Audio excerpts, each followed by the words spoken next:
Big win for the Panthers. Well, had it not been for Iowa's heartbreaker to Wisconsin, the Hawkeyes would be sitting in the driver's seat in the Big Ten West. However, while they may not be driving, they're certainly riding shotgun.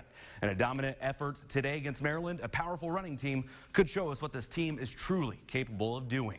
The Iowa Hawkeyes swarming the field at homecoming as well.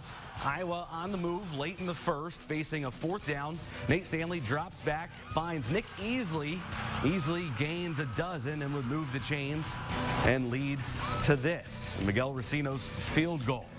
He's pure from 23 yards out, 3-0 Hawkeyes after one. Just seconds until halftime now. Nate Stanley on the fade to Brandon Smith. Look at the one-handed grab by Smith. Huge play for the sophomore, but Iowa ahead by 13 at the break. The Hawks defense took it from there. Ball is loose in the end zone. Anthony Nelson pounces on it to make it 23-zip Iowa. The Hawkeyes limiting the Terps to just 115 total yards, the fewest yards the Hawkeyes have allowed to a Big Ten opponent in Ferentz' 20 years at Iowa. Hawkeyes win big, 23-zip, the first shutout since Illinois in 2016. Here's Adam Rosso with more.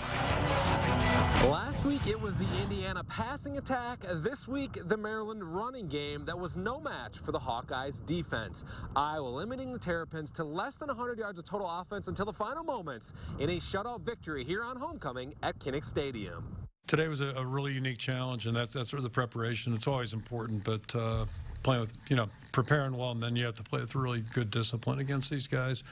The other thing you have to do is tackle, and it's everybody on the defense tackles. So it was discipline plus tackling, surely, and I think those two things, we did a good job of that. The guys we got on defense, the way we run to the ball and we play together, that's something that you can trust in basically in any situation. That if you just take care of your job, everybody else is going to take care of theirs, and we're all going to fly to the ball. It feels good. We're going to hopefully build some confidence off of this win. Overall, I thought the defense came out, executed our game plan, played together, played fast, and like I said, they're averaging 240 on the ground, and to hold them just under 50 or 60, whatever the total tally was. That's a big accomplishment for this defense. A few of the Hawks players were throwing around the term championship-level football team after the game, as they have the past couple weeks here in Iowa City. When I asked Jake Gervais if the team was there yet, he just smiled and said, "We'll see after next week's test at Penn State." Reporting from Iowa City, Adam Rosso for Hawkeye Headquarters.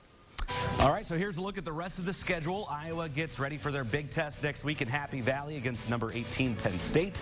Then the rest of the schedule looks pretty favorable at Purdue, on the road at Northwestern, Illinois, and then back home against Nebraska.